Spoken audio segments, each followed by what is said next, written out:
Sean in Scotland. What can we do for you today, sir? Hello. Wow. I'm honored to be on first. Yeah. Come in with a math question, and I'll pick you first. Yeah. It's about whether or not pi is disjunctive. So disjunctive means that in the expansion of it, you can always find any natural number you're looking for. So if you're looking for the sequence 1, 2, 3, 4, 5 in pi, you'll always be able to find it. Sure. And this is on account of the fact that we understand pi to be infinite, yeah? Yeah. So theoretically, everything will show up eventually. Do I have all this right? Well, no, because 1/3, that's infinite, and that doesn't repeat. So that on its own doesn't imply what you're 1/3 repeats at a single digit, and I know that pi doesn't repeat a sequence of patterns, but unless it was perfectly random, it might not hit every possible combination of different characters. And the math to either demonstrate that that's true or not true with a proof is at the present moment above my pay grade, but I'm interested to hear what you have to say, Sean.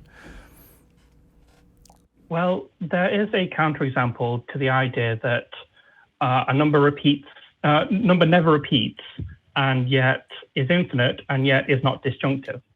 So if you picture the number that starts with 0 in the first decimal place, then 1, then 2 zeros, then 2, then 3 zeros, then 1, then 4 zeros, then 2. Or forget the 2. I'm really nervous. Sorry. Oh, you're fine. You start out with. You've done more math prep than the three of us combined, so you're good. 1, 2 zeros, 1, 3 ones. So it starts. Okay, so it alternates between 0 and 1s, and for each alternation, you do the number of that in particular one. So it will be 0.0100111 000 11111 00000, and then 7 ones. Infinite, non-repeating, but not random. I'm trying to make sure I'm following your criteria here. This is the number that you're describing has an infinite number of decimal places. It is not repeating, but it's also not random. It's not random, but pi is not random either. We don't know whether or not pi is normal in that sense. Do we? I mean, so my understanding of pi was that different, like a randomly selected segment of 100 digits of pi could be used as a statistically random sample, but I don't know that for sure. Random. There's a distinction, yeah. Yeah. What gets me is that, like, it's I just Googled it to double check, and it looks like we've calculated 31.4 trillion digits of pi thus far. And, like, as far as I know, correct me if I'm wrong, but as far as I know, we haven't found a repeated sequence, or like a really what we could call a pattern. I guess like a repeated sequence is 1, 2, 3, a repeated sequence, and maybe that's in there. You know what I mean? But like it's like a pattern, a proper pattern, as far as I know, hasn't been identified yet in 31.4 trillion digits. Am I right about that? So we don't know that it's random, but it seems like it could be from what we can see.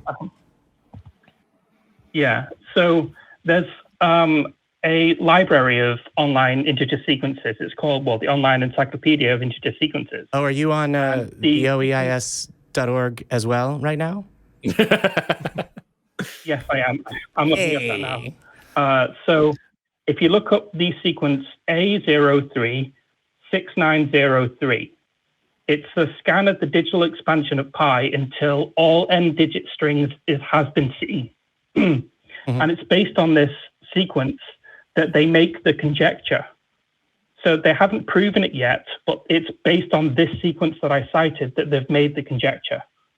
So I will say, I looked on the OEIS and wanted to refamiliarize myself, because I'm sure at one point I knew a better definition of disjunctive, or the definition that you so expertly provided. But in terms of reference to pi, it said that it's not known, and it has a citation. Obviously, I'm looking at something that's an open source that probably only math nerds have ever edited, but I'm not sure that it can be stated that pi is definitively not disjunctive. It seems to me, from everything that I've read about it, is that it's one of those things that, like, it hasn't been proven one way or the other, but how on earth could you possibly prove it if it's supposedly infinite, and if it's an infinite number? How could you ever check? Well, You'd be surprised what mathematicians can prove. Right. Well, it's just one of those things. Again, I'm not a mathematician. I'm a biologist. But like, if so, this is outside my field. There's probably some literature about this that I haven't heard of. But the way that I heard it presented in, kind of layman's terms in undergraduate courses is that this is one of those things that's kind of just a truism that, like, because this isn't just a sequence of ones or zeros, like you suggested, or repeating digits of 3, like you suggested, Sean, with like things that are infinite but non-random, but also don't include all digits. But because this is something that includes all possible digits and is non-random as far as we know so far, and we do know goes on forever, probably mostly because it's irrational, like, it kind of just logically follows that would almost certainly be the case, although it's not something that could ever really actually be tested. But that's not a mathematical proof. Yeah. Right, it's not a mathematical proof. It's just kind of a truism, Yeah, it's a conjecture. It's a guess so far, but it's a very, very highly informed guess. And right, so like, just as an example of this, you talked about the library of infinite numbers you were looking at. Here I've got the library of Babel.info. It's a place that anybody can go look up if you want. They take just the letters of the alphabet and I think a couple of punctuation marks right now, and they're just arranging every possible configuration of the letters of the alphabet and whatever punctuation they have. And the goal is that if this project was completed, we would have every possible book ever written that ever could be written, every possible word, phrase, anything ever that could ever be said, everything would be contained within this library. And just you can go in here and you can look up the search feature and type in whatever the hell you want, and you'll find it. I just typed in Forrest Valkai is actually a mass of squirrel flesh in the shape of a YouTuber. And I found not one, but 2 different places in this sequence where it's already been typed out in this, because it's just every possible configuration of the English alphabet and whatever else. And so, like, this is kind of the same thing with pi, is that, like, if it's every possible configuration of numbers repeating infinitely, which it seems like it probably is, then it stands to reason that you'd likely be able to find any sequence of numbers ever in there. That doesn't mean that it's useful. Something that does contain everything also contains nothing. You could never know how to actually search it. It's insane. It doesn't mean that it's useful or helpful or functional or really means anything. It just, as far as I know, is something that's untestable, unproven, but seems likely. Well, in defense of Sean here, Forrest. Sorry, Sean. I'll let you respond first, but then I'm going to disagree with my co-host here somewhat, which is please do. Simply because a number is irrational and random in terms of its expression doesn't mean that it's a disjunctive or rich number. True. Additionally, you not knowing whether or not there's a mathematical proof to determining the digits of this doesn't mean that there isn't necessarily. Right. And there's all kinds of math proofs. The more that you look into it, where you realize, wow, there's really something here. It is, in a certain sense, the hardest of sciences, harder than diamond or steel. But I'd push back on that. Well, it seems to be this way. Yeah, it would seem to be this way, and I would say, Forrest, that would be the beginning of an inquiry into the mathematical proofs of non-repeating, oh God, now I've lost my math vocabulary. As a liberal arts major, let me bring Sean back into this conversation really quickly, and just check in, Sean, on how all of this is landing for you, and then I'd like to maybe just chat a little bit about why it matters and about why we are so obsessed with, perplexed by, why humans just seem to fall into the void when we start to look too closely at infinity. Sean, how is all of this sitting with you? I think that I'm making progress on trying to get my point across. I've been messaging via different YouTube things and via X, they call it these days, and trying to get Forrest to recognize this. He's a public scientific figure, and I think that it's important that he needs to. Well, he puts this across. You know, are you still there? You've gone quiet. Yeah. No, we're just listening. Okay, good. For once, we're not being assholes and talking over you. Is all the difference here? Yeah, and also I think it's really important because there are a lot of misunderstandings about infinity, and I'm a PhD student, and I've been studying maths for a long time, and I'm very passionate about the subject, and I can't miss an opportunity to speak about it with people. You know, I get that.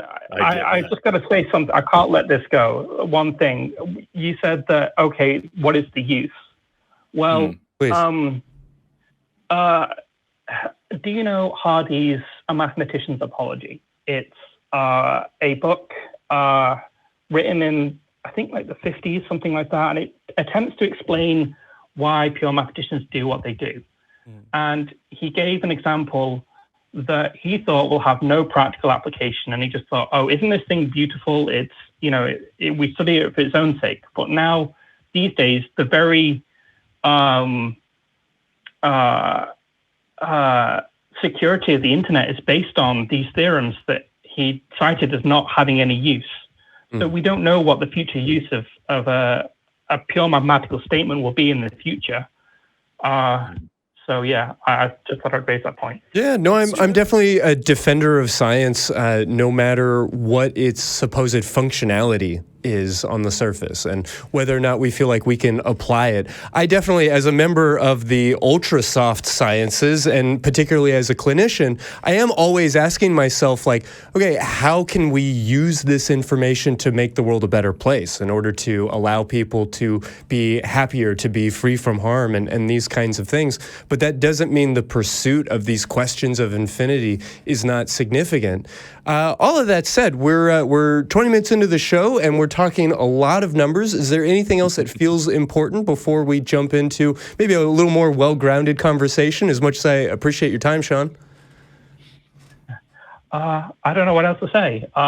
Thank you for taking my call. I suppose this is a good place to finish. Be continued. Well, thank you. Yeah. So what I will say is, Jamie, I see you chomping at the bit. Get it out. Let's do it. I was going to say, I would love to stay in touch, as the study of mathematics, while it's not professional or PhD level for me, is as much a passion as a person that didn't pass calculus can be passionate about math. In my defense, I had other personal things going on at the time, but we'll have to find some way to chat. I think there's probably a Discord at the end of it, and I didn't remember necessarily the book written in the 50s that was A Mathematician's Apology. A Mathematician's, yeah, that's the one. Okay, cool. Well, it will be one of many big books that I read over the course of the next 12 months, I'm sure. But I'd love to stay in touch. Cool. Yeah. I definitely appreciate like the conversation about it, and especially, you know, Jamie, I appreciate you pointing out the fact that me saying like this is likely to be the case. That you're right. That isn't a whole argument, and I apologize if I framed it as such. You soft scientist with your seems like and your biology. I'm used to talking to people about how numbers make them feel. So this is all a little different for me.